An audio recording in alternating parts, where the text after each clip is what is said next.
രാവിലെ തന്നെ അക്കരക്കുന്നത്തൊക്കെ നല്ല രീതിയിൽ വെയിൽ വന്നിട്ടുണ്ട് കേട്ടോ. നമ്മുടെ ഇവിടെയൊക്കെ കുറേ തുമ്പികൾ ഇങ്ങനെ പാറി കളിക്കുന്നുണ്ടേ. അപ്പോൾ നമുക്കും ഇന്ന് ഇവിടെ വെയിലായിരിക്കും. ഇന്നും കുരങ്ങുകൾ വന്നിട്ട് കുറേ പേരൊക്കെ അടർത്തിയിട്ട് നശിപ്പിച്ചിട്ടുണ്ട് കേട്ടോ.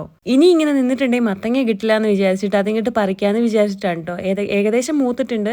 പിന്നെ നമുക്ക് പഴുത്തത് വലിയ താല്പര്യമില്ല, അതുകൊണ്ട് പഴുപ്പിക്കാതെ ഈ ഒരു പരുവായപ്പോൾ തന്നെ അങ്ങോട്ട് പറിച്ചെടുത്തു കേട്ടോ. ഈ ഒരു വലുപ്പേ വെക്കുകയുള്ളൂ, ചെറുതാണേ. എന്നാലും നമുക്കിത് 2 കറിക്ക് ധാരാളമാണേ. ഇവിടെ എല്ലാവർക്കും മത്തങ്ങയും പയറും കൂടെ കറി വെക്കുന്നതും എരിശ്ശേരി ഉണ്ടാക്കുന്നതൊക്കെ ഭയങ്കര ഇഷ്ടമാണേ. എന്തായാലും തന്നെത്താൻ ഉണ്ടായതാണ് കേട്ടോ ഈ മത്തൻ വള്ളി. എങ്ങനെയോ വിത്ത് വീണിട്ട് ഉണ്ടായതാണ്. എന്തായാലും നമുക്ക് ഇതിൽ നിന്ന് ഒരെണ്ണം കിട്ടി. ഇത് ആദ്യത്തേതാണ് കേട്ടോ. ഇനിയിപ്പോൾ ഉണ്ടാവുമെന്നൊന്നും അറിയത്തില്ല. ചെറുത് ഇങ്ങനെ മൊട്ടിട്ട് നിൽപ്പുണ്ടേ. ഭയങ്കര കാറ്റാണ് കേട്ടോ ഇന്നത്തെ ദിവസം. വല്ലാത്ത തണുപ്പും കാറ്റും എല്ലാം കൂടെയാണ്. പിന്നെ ഞാൻ വിചാരിച്ചു കുറ്റിച്ചൂലെടുത്തിട്ട് അവിടെ മൊത്തം ഒന്ന് തൂത്ത് വൃത്തിയാക്കാന്ന്.